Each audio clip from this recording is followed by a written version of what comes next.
नमस्कार, यह है डीटी न्यूज नेटवर्क और आप देख रहे हैं द पत्रकार बाबू में डेली स्पेशल डोज। मैं आपके साथ हिमांशु चंद्र। इस शो के जरिए हम आपको दिखाएंगे दिन भर की विशिष्ट खबरें। तो चलिए फिर रुक करते हैं दिन भर की विशिष्ट खबरों की तरफ। भारत में डेल्टा प्लस वेरिएंट को चिंता का सबब मान लिया गया है। सरकार ने मंगलवार को इस वेरिएंट को नजर रखने योग्य की श्रेणी में डाला था, लेकिन कुछ घंटे बाद ही इसे ज्यादा गंभीर श्रेणी वेरिएंट ऑफ कंसर्न में डालने की घोषणा करनी पड़ी। देश जब कोविड-19 महामारी की दूसरी लहर के प्रकोप से बाहर आ रहा है, तब कोरोना वायरस के दूसरे वेरिएंट का पता लगना मन में कई तरह की आशंकाएं पैदा कर रहा है। डेल्टा प्लस को लेकर हो सकता है कि आपके मन में भी कई तरह के सवाल आ रहे हों। तो आइए फिर जानते हैं कि इस नए वेरिएंट को लेकर क्या-क्या जानकारियां अभी तक सामने आ पाई हैं। कोरोना वायरस का डेल्टा वेरिएंट B.617.2 भारत ही नहीं दुनिया के तमाम देशों में चिंता बढ़ा रहा है। अब यह म्यूटेट होकर डेल्टा प्लस या AY.1 में तब्दील हो गया है। वैज्ञानिक जीनोम सीक्वेंसिंग के जरिए लगातार नजर बनाए हुए हैं और जल्द ही डेल्टा प्लस वेरिएंट को लेकर जीनोम सीक्वेंसिंग बुलेटिन जारी हो सकती है। डेल्टा की तरह डेल्टा प्लस से संक्रमण के मामले भी सबसे पहले भारत में मिले हैं। केंद्रीय स्वास्थ्य मंत्रालय के मुताबिक भारत में डेल्टा प्लस वेरिएंट के 22 मामले सामने आए हैं, जिसमें 16 महाराष्ट्र के जलगांव और रत्नागिरी में हैं। बाकी मामले केरल और मध्य प्रदेश में हैं। दरअसल जिन इलाकों में डेल्टा प्लस वेरिएंट के मरीज मिले हैं, वहां पर पॉजिटिविटी रेट काफी ज्यादा रहा है। केंद्रीय स्वास्थ्य मंत्रालय ने बताया कि कोरोना वायरस का डेल्टा प्लस वेरिएंट भारत के अलावा अभी 9 देशों में पाया गया है और ये देश हैं अमेरिका, यूके, पुर्तगाल, स्विट्जरलैंड, जापान, पोलैंड, नेपाल, चीन और रूस। जहां तक बात वायरस के डेल्टा वेरिएंट की है, तो यह भारत सहित दुनिया के 80 देशों में पाया गया है। भारत में कोरोना की दूसरी लहर की वजह भी यही डेल्टा वेरिएंट था। अभी तक जितने भी वेरिएंट आए हैं, डेल्टा उनमें सबसे तेजी से फैलता है। अल्फा वेरिएंट भी काफी संक्रामक है, लेकिन डेल्टा इससे 60% अधिक संक्रामक है। डेल्टा के 2 म्यूटेशन 452R और 478 के इम्यूनिटी को भी चकमा दे सकते हैं। डेल्टा से मिलते जुलते कप्पा वेरिएंट भी वैक्सीन को चकमा देने में कामयाब दिखता है, लेकिन फिर भी यह बहुत ज्यादा नहीं फैला, जबकि डेल्टा वेरिएंट सुपर स्प्रेडर निकला। देश में कोरोना वायरस की खतरनाक दूसरी लहर इसी वेरिएंट के चलते आई थी। हालांकि यह जरूरी नहीं है कि यह डरावना म्यूटेशन एक खतरनाक वायरस का रूप ले, जबकि कुछ एक्सपर्ट्स को आशंका है कि कहीं यह कोविड-19 महामारी की तीसरी वजह ना बन जाए। केरल में इस वेरिएंट से 4 साल का बच्चा भी संक्रमित हुआ है और वैसे भी देश की वयस्क आबादी के लिए टीकाकरण अभियान जोरों से चल रहा है, लेकिन बच्चों के लिए अभी कोई वैक्सीन नहीं आई है। इस कारण बच्चे अभी वायरस के प्रति ज्यादा संवेदनशील बने हुए हैं। कहा यह भी जा रहा है कि अगर भारत में कोविड-19 महामारी की तीसरी लहर आएगी तो सबसे ज्यादा उसमें प्रभावित होंगे तो वो बच्चे होंगे। कुछ एक्सपर्ट्स ये भी मान रहे हैं कि अगर डेल्टा प्लस वेरिएंट के संक्रमण की रफ्तार तेज हुई तो इसी की वजह से तीसरी लहर आएगी। वैसे ये अभी अटकलें हैं। पुख्ता जानकारी हासिल करने के लिए हमारे देश के वैज्ञानिक लगातार रिसर्च कर रहे हैं। अब खबर है पर्यावरण संरक्षण को लेकर। आपने हमेशा सुना होगा कि लोग अपने माता पिता की पुण्यतिथि या अपने बच्चों के जन्मदिन पर पौधारोपण करते हैं, लेकिन कासगंज के जिलाधिकारी और जिला वन अधिकारी ने एक बड़ा कदम उठाते हुए एक नई पहल की है। इस पहल के तहत अधिकारियों ने कोरोना से संक्रमित होकर जान गंवाने वाले मृतकों के नाम से उनके परिजनों के हाथों से पौधारोपण करवाने की तैयारी शुरू कर दी है। कोरोना से मृत लोगों की याद में कासगंज के भागीरथी वन में ऐसी एक वाटिका बनाई जाएगी जिसमें मृतकों के नाम पर एवं उनको समर्पित कर पौधारोपण किया जाएगा। तमाम परिवारों में अब भी गम के हालात हैं। ऐसे में इन परिवारों को हौसला देने के लिए जिले में एक अच्छी सराहनीय पहल की शुरुआत की गई है।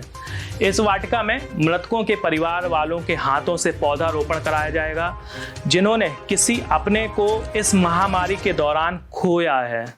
पौधों पर नेम प्लेट लगाकर मृतकों के नाम से इन पौधों का नामकरण किया जाएगा और वही कोऑर्डिनेट लेकर जियो टैगिंग के जरिए इन पौधों की यूनिवर्सल आईडी भी बनाई जाएगी, ताकि भविष्य में डिजिटल मैप के जरिए मृतकों के परिजन व परिचित अपने द्वारा रोपित पौधों को आसान से खोज सकें। भागीरथी वन में बनाई जा रही इस स्मृति वाटिका में रोपण के लिए आम, जामुन, नीम, बरगद, पीपल आदि ऐसे पौधों को मंगाया जा रहा है जिनकी आयु कम से कम 100 वर्ष हो और परिपक्व होने तक इन पौधों की देखभाल के लिए वन कर्मियों की नियमित तैनाती रहेगी ताकि पौधों का संरक्षण बेहतर तरीके से हो सके। कांग्रेस अक्सर ये आरोप लगाती है कि भारतीय जनता पार्टी के शासन वाले राज्य में ज्यादा आपराधिक मामले सामने आ रहे हैं, लेकिन अगर हम कांग्रेस शासित राज्य के आपराधिक मामलों की बात करें या फिर उधर न्याय व्यवस्था की बात करें तो आपको हैरानी होगी कि आखिर कांग्रेस सरकार के मुख्यमंत्री और कांग्रेस शासित राज्य मानव अधिकार आयोग भी मामलों को, इस तरीके के मामलों को संज्ञान में क्यों नहीं लेता। मामला है कांग्रेस शासित राज्य छत्तीसगढ़ की राजधानी रायपुर का। सोमवार को सीएम हाउस पहुंचे एक दंपत्ति ने रसूखदारों के खिलाफ कार्यवाही नहीं होने पर आत्महत्या करने की इजाजत मांगी।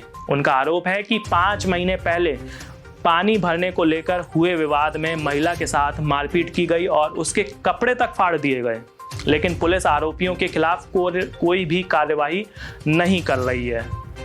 बालोद जिले के दल्ली राजहरा में रहने वाले दंपत्ति पैदल रायपुर पहुंचे और मुख्यमंत्री से अपनी पत्नी के साथ हुई बदसलूकी के मामले में न्याय की मांग की। यह मामला 5 महीने पुराना है, जबकि जब पानी भरने को लेकर पड़ोसी महिला से विवाद हो गया था उस वक्त महिला का पति घर पर नहीं था। पड़ोसन महिला ने फोन कर अपने पति को तो बुला लिया।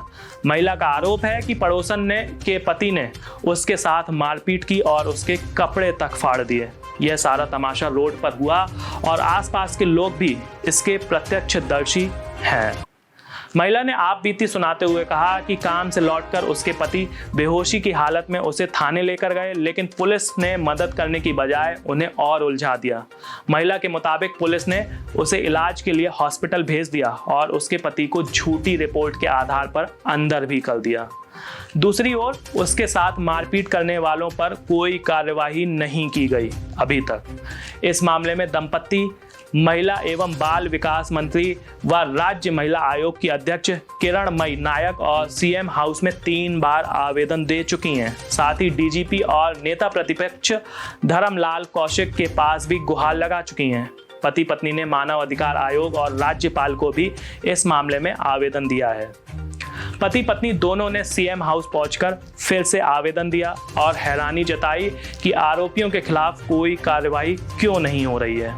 अब उन्होंने मांग की है या तो उन्हें न्याय मिले या फिर आत्महत्या करने की इजाजत दे दी जाए। खैर, इस मामले के बाद ये तो समझ आता है कि कांग्रेस सरकार में न्याय मिलना तो असंभव है। यूपी विधानसभा चुनाव 2022 के लिए अभी से सभी पार्टियां अपनी अपनी तैयारी में जुट गई हैं। इसी बीच भारतीय जनता पार्टी के सहयोगी दल निषाद पार्टी ने एक बड़ी मांग कर दी है। निषाद पार्टी के राष्ट्रीय अध्यक्ष डॉक्टर संजय निषाद ने आगामी विधानसभा चुनाव में उप मुख्यमंत्री पद की मांग की है। उन्होंने कहा है कि आगामी विधानसभा चुनाव में बीजेपी अगर उन्हें उप मुख्यमंत्री का चेहरा बनाकर चुनाव लड़ती है तो इससे उसे और फायदा मिलेगा और हमारी सरकार बनेगी। संजय निषाद ने कहा कि उत्तर प्रदेश में अब तक सभी जातियों के मुख्यमंत्री बनाए जा चुके हैं, लेकिन अब 18% वोट की ताकत रखने वाले मछुआरा समाज के चेहरे पर बीजेपी को चुनाव लड़ना चाहिए। अगर वे मुख्यमंत्री नहीं बना सकते तो कम से कम डॉक्टर संजय निषाद को बीजेपी आगामी विधानसभा चुनाव में उप मुख्यमंत्री का चेहरा बनाकर चुनाव लड़े। अगर बीजेपी ऐसा करती है तो इससे पूरे प्रदेश में निश्चित ही विजय मिलेगी और एक बार फिर से सरकार बनेगी उत्तर प्रदेश में। 6 साल पहले तक संजय निषाद को निषाद समुदाय और इनके लिए काम करने वाले कुछ लोग ही जानते थे। संजय अचानक लाइमलाइट में तब आए जब उन्होंने योगी आदित्यनाथ की सीट पर बीजेपी को हराने के लिए काम किया। उन्होंने 2013 में निषाद पार्टी बनाई। उससे पहले वे उत्तर प्रदेश के गोरखपुर में गीता वाटिका रोड पर इलेक्ट्रो होम्योपैथिक क्लिनिक चलाते थे। इसी तरह से विधानसभा चुनाव में प्रदेश में कुछ और नए गठबंधन देखने को मिल सकते हैं। प्रगतिशील समाजवादी पार्टी के मुखिया शिवपाल सिंह यादव कई छोटे दलों के साथ गठबंधन करने की तैयारी में हैं। सियासी दांव-पेच के बीच ये भी अटकलें लगाई जा रही हैं कि यदि चाचा भतीजे का गठबंधन नहीं होता है तो इस स्थिति में पीएसपी मुखिया शिवपाल सिंह यादव और एआईएमआईएम चीफ असदुद्दीन ओवैसी तक एक मंच पर नजर आ सकते हैं। बिहार विधानसभा चुनाव में शानदार प्रदर्शन करने के बाद एआईएमआईएम चीफ असदुद्दीन ओवैसी ने उत्तर प्रदेश की तरफ रुख किया है। शिवपाल यादव और असदुद्दीन ओवैसी के बीच गठबंधन की चर्चाएं तेज हो गई हैं। दूसरी ओर एसपी के राष्ट्रीय अध्यक्ष अखिलेश यादव ने अभी अपने पत्ते नहीं खोले हैं। भतीजी की शादी में मुलायम सिंह का पूरा परिवार एक साथ नजर तो आया था, लेकिन इस दौरान कोई सियासी बात नहीं बन पाई थी। पीएसपी के राष्ट्रीय अध्यक्ष शिवपाल सिंह यादव बीते मंगलवार को एक शादी समारोह में शामिल होने के लिए आए थे। शिवपाल सिंह यादव ने साफ किया कि बीजेपी को हराने के लिए सभी समान विचारधारा दलों को एकजुट होना होगा और ये समय आ गया है। विधानसभा चुनाव के लिए बहुत कम समय बचा है। प्रदेश में बीजेपी को हटाने के लिए मिलकर चुनावी रणनीति बनानी होगी। विधानसभा चुनाव में यदि पीएसपी और एआईएमआईएम के बीच गठबंधन होता है तो सबसे ज्यादा नुकसान समाजवादी पार्टी और कांग्रेस पार्टी को उठाना पड़ेगा। एआईएमआईएम ने बिहार विधानसभा चुनाव में आरजेडी कांग्रेस गठबंधन का सबसे बड़ा नुकसान किया था। एआईएमआईएम चीफ असदुद्दीन ओवैसी ने प्रदेश में अपने कार्यकर्ताओं से चुनावी तैयारी में जुट जाने का संदेश पहले ही दे दिया है। प्रदेश का मुस्लिम वोटर असदुद्दीन ओवैसी से काफी प्रभावित है। वैसे फिलहाल आज के हमारे शो डेली स्पेशल डोज में इतना ही। अब हमारी और आपकी मुलाकात फिर होगी कल, जब हम आपको और भी दिन भर की इसी तरीके की विशिष्ट खबरों से रूबरू कराएंगे। तब तक के लिए आप स्वस्थ रहें, सुरक्षित रहें और भी खबरों के लिए आप जुड़े रहें हमारे डीटी न्यूज़ नेटवर्क से और द पत्रकार बाबू के साथ। धन्यवाद।